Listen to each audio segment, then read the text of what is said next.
बिस्मिल्लाहिर्रहमानिर्रहीम। अस्सलाम वालेकुम नाज़रीन, मैं हूं कंबर ज़ैदी। इस वीडियो में आपको इस्लामाबाद हाई कोर्ट के जज का एक कारनामा सुनाना है। क्या जज को ज़ेब देता है कि वो ऐसी चीज़ें करे? क्या इस मुल्क में जंगल का कानून है? और साथ आपको ये भी बताना है कि एक न्यूज़ चैनल, एक बड़े टीवी चैनल के घर वालों को पकड़ लिया गया। वो कौन सा बड़ा टीवी चैनल है, उसके घर वाले जो ओनर है उसके घर वाले कहाँ जा रहे थे और क्यों पकड़ा गया, ये तमाम तफसीलात हम आपके सामने इस वीलॉग में रखेंगे। इस्लामाबाद हाई कोर्ट में जो कुछ हो रहा है, ज़मानतों के केसेस लगाए जा रहे हैं, उनमें अजीब व गरीब चीज़ें सामने आ रही हैं और उससे जो है लोगों का अदलिया पर एतमाद वो बिल्कुल ही ख़त्म होता जा रहा है कि इस मुल्क में सिर्फ एक काम होता है कि माइट इज़ राइट, जिसकी लाठी उसकी भैंस। बाकी मेरी और आपकी सुनने वाला, कानून के मुताबिक अमल करने वाला आज़ाद अदलिया का कोई तस्वर नहीं है। मैं ये खसूसन जो केस कोट कर रहा हूँ, ये आज का केस है और ये असद उमर की रिहाई का केस है। ये मैं केस तमाम आपको एक्सप्लेन करूंगा, लेकिन इससे पहले अगर आपने चैनल को सब्सक्राइब नहीं किया तो सब्सक्राइब ज़रूर कर ले, बेल का आइकन ज़रूर दबाएं। देखिए, आज इस्लामाबाद हाई कोर्ट में बाबर अवान साहब पेश हुए। गुल हसन औरंगज़ेब साहब की अदालत थी। ये उन्हीं का वाक़या है जो मैं आपके सामने कोट करने लगा हूँ और ये कोट करने का बेसिकली मकसद ये है कि लोगों को पता लग सके कि हमारे जज कितने मजबूर हैं। हमारे जज जो हुक्म देते हैं, जो रिमार्क्स देते हैं, उनके पीछे उनकी कितनी मजबूरियां होती हैं सामने, जो आपके हम ला कर रखते हैं और बताते हैं आपको, एज इट एज रिपोर्ट कहते हैं। असद उमर की रिहाई का केस MPO 3 के तहत उनको गिरफ्तार किया गया, मेंटेनेंस ऑफ पब्लिक ऑर्डर। आपको पता है तहरीक इंसाफ के मुतादिद रहनुमा इसी कानून के तहत जो है वो गिरफ्तार किए गए हैं।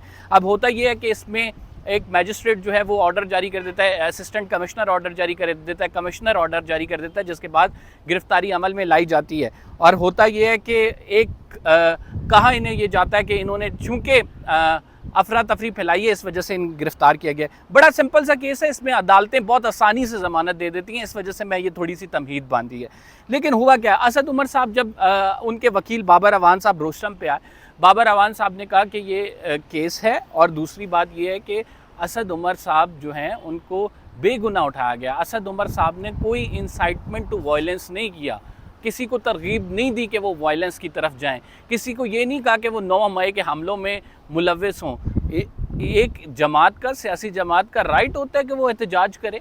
अगर उसका लीडर की गिरफ्तारी हुई है तो पुरअमन एहतजाज जो है वो उसकी असद उमर साहब ने कॉल दी थी।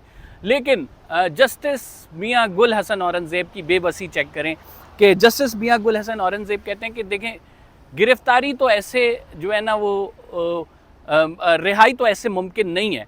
उन्होंने कहा कि रिहाई इस वजह से ऐसे मुमकिन नहीं है कि इनको प्रेस कॉन्फ्रेंस करनी पड़ेगी। फिर दूसरी बात उन्होंने क्या कही कि इनको 2 ट्वीट्स अपने डिलीट करने पड़ेंगे। फिर तीसरी बात उन्होंने क्या कही, इनको बयाने हल्फी देना पड़ेगा। क्या किसी भी जज को ज़मानत देते हुए ये ज़ेब देता है कि वो कंडीशनैलिटीज़ लगा कर, और ऐसी कंडीशनैलिटीज़ जो कि आइन और कानून के मुताबिक भी ना हो। इस मुल्क का आइन कहता है कि हर सियासतदान जो है वो एहतजाज कर सकता है। इस मुल्क का आइन ये कहता है कि पीसफुल प्रोटेस्ट का हक हासिल है। इस मुल्क का आइन ये कहता है कि आप अपनी ट्विटर टाइमलाइन पर जो चाहें पोस्ट करें with in the ambit of law. अगर एक जज आपको ये कह रहा है कि आप अपनी ट्वीट्स डिलीट करें, आप ऐसा करें कि ज़बरदस्ती की प्रेस कॉन्फ्रेंस करें जिसमें आप जो है 9 मई के सानिए की मजम्मत करें, जिस तरह से सब मजम्मत करते हुए, प्रेस कॉन्फ्रेंस करते हुए नज़र आ रहे हैं, और फिर एक जज आपको ये कह रहा है कि आप मुझे बयाने हल्फी दें। बयाने हल्फी ये दें कि आप जो है मुजाहिरों में नहीं जाएंगे, पब्लिक को इंसाइट नहीं करेंगे वायलेंस। क्या एक जज को ज़ेब देता है कि वो इस्लामाबाद हाई कोर्ट का जज होते हुए, इतनी पावर्स होते हुए ये कहे, और फिर साथ वो ये भी कहे कि अगर आपने ये सब नहीं किया तो मैं अपने ऑर्डर्स भी जारी कर दूंगा, लेकिन क्या मालूम कि आपको दोबारा गिरफ्तार नहीं किया जाएगा।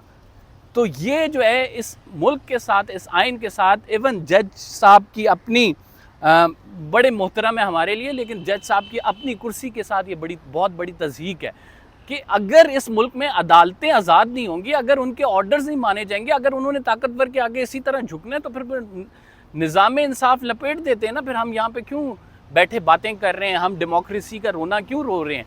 तो ये जो है जज साहब की जानिब से रिमार्क्स दिए गए, जिस पर बाबर अवान साहब जो वकील हैं उन्होंने कहा कि ऐसा तो नहीं होगा, हम ये नहीं करने जा रहे क्योंकि ये हमारा आइनी हक है, हमने एहतजाज करना है।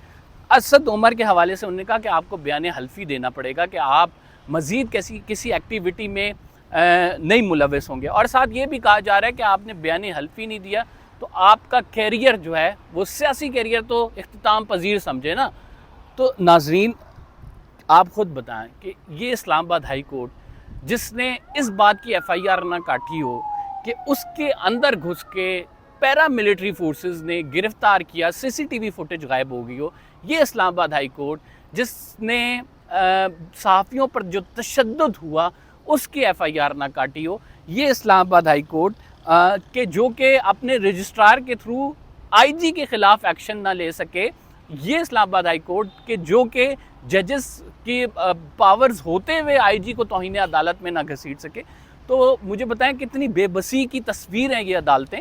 ये अनफॉर्चुनेट है। मैं इस वजह से कह रहा हूँ कि हम चाहते हैं कि इस मुल्क में डेमोक्रेसी हो, लोगों का एतमाद हो अदलिया पर। लोग ये कहें कि किसी ताकत और उसर रसूख में फ़ैसले नहीं करते, ये आज़ाद हैं, ये हमारे जो है कानून और आइन के मुहाफ़िज़ हैं और ये हमारे बुनियादी हकूक़ के मुहाफ़िज़ हैं। That's why I am saying this. और क्रिटिसिज्म जो है आपको पता है कि किसी भी माशरे में बेहतरी के लिए सबसे आप ये कह सकते हैं सबसे महज़्ज़ब अंदाज़ ये है कि आप उसको एम्बिट ऑफ लॉ में रहते हुए तनकीद का निशाना बनाएं ताकि उसमें बेहतरी आए। खैर, एक जो चैनल ओनर हैं उन साहब का बताना है आपको, बोल न्यूज़ जो कि गुज़िश्ता कई दिनों में आपको पता है ख़ुसूसन इमरान खान साहब के बाद से वो हमें नज़र आया है, जब से उनको नो कॉन्फिडेंस से निकाला है कि वो PTI की साइड पे बड़ा ज़्यादा झुकाव था उसका और इसी वजह से उसने रेटिंग और अपनी बड़ी जंप किया है, जो उसके नंबर से उससे आगे गया है, काफ़ी ज़्यादा लोगों ने उसे देखना शुरू किया है। लेकिन उसके जो ओनर हैं शुएब शेख साहब, पहले उनका घर मिसमार किया गया, रोकने की उनको कोशिश की जाती रही, फिर प्रेशर बहुत था, फिर अब ये हुआ है कि उनकी जो अहलियाँ हैं आयशा शुएब, उनको ऑफ बोर्ड कर दिया गया है। वो दुबई जा रही थी, बताया ये जा रहा है कि उनके जो वालिद साहब हैं वो बीमार थे, उनको पूछने जा रही थी और उनको पूछने के लिए ना उनका नाम स्टॉप लिस्ट पे था, ना उनका नाम जो है आपको पता है कि ECL पे था। इसके बावजूद जो है उनको त्यारे से ऑफ बोर्ड कराया गया। ऑफ बोर्ड करा के अभी तक मेरा ख्याल से शी इज़ अंडर इन्वेस्टिगेशन और उनको वापस जो है कर दिया गया है, और सिर्फ इस वजह से कि वो एक TV चैनल ओनर की अहलिया हैं, क्योंकि वो TV चैनल ओनर जो है एक जमात के मखसूस एजेंडे को बहुत ज़्यादा प्रमोट कर रहा है। तो दैट व्हाट इट इज़ कि पाकिस्तान में जो हालात हैं हम आपको ख़बर दे रहे हैं, हम आपको बता रहे हैं कि क्या मामला चल रहे हैं, किस तरह से हो रहा है, और जिस तरह से भी हो रहा है अनफॉर्चुनेट है। असद उमर के केस में ऑर्डर्स कर दिए गए हैं रिहाई का, लेकिन होता यह है कि जब रिहाई होती है तो अगली पुलिस बाहर पहले खड़ी होती है और वो गिरफ़्तार करके लेके जाती है। कोर्ट छोड़ने का हुक्म देती है, पुलिस कोर्ट के ऑर्डर को हवा में उड़ाते हुए दूसरी पुलिस के डाले में बिठा के फिर गिरफ़्तारी के लिए जाते हैं। फिर कोर्ट छोड़ने का ऑर्डर देती है। 10 से 12 मरतबा जो है वो शीरी मज़ारी को एक नहीं मुख्तलिफ़ केसेस में इस तरह उनके साथ हुआ है। और ये अभी की बात नहीं, अगर पिछले प्रेसिडेंट्स देख लें तो ये मौजूद है कि जिसमें अदालतें हुक्म देती थी और फिर छोड़ दिया जाता था। तो इसी वजह से फिर उन्होंने बिलाखिर उन्होंने कहा कि मेरी फैमिली मुझे अजीज़ है, उन्होंने छोड़ दी तरीके इंसाफ, उन्होंने छोड़ दी सियासी जमात, क्योंकि लोगों को उनकी फैमिली भी अजीज़ है, उनकी हेल्प भी अजीज़ है। लोग कॉम्प्रोमाइज़ बड़ी मुश्किल से करते हैं और ये सियासत वो तब ही करेंगे ना जब ज़ाहिरी बात है उनकी अपनी हेल्थ होगी, जब अपनी फैमिली होगी। लेकिन फिर भी अली जैदी और फिरदौस शमीम नकवी मर्द होर की तरह सामने खड़े हुए हैं, हम्माद अज़हर खड़े हुए हैं, असद उमर जो हैं राइट नाउ अभी तक खड़े हुए हैं। शाह महमूद कुरैशी ने कहा मैं नहीं छोड़ रहा और वो दूसरी जेल चले गए। तो लेट्स से ये जंग कहाँ जाके ख़त्म होती है। फ़िलहाल के लिए कंबर ज़ैदी को इजाज़त दीजिए। अल्लाह निगहबान।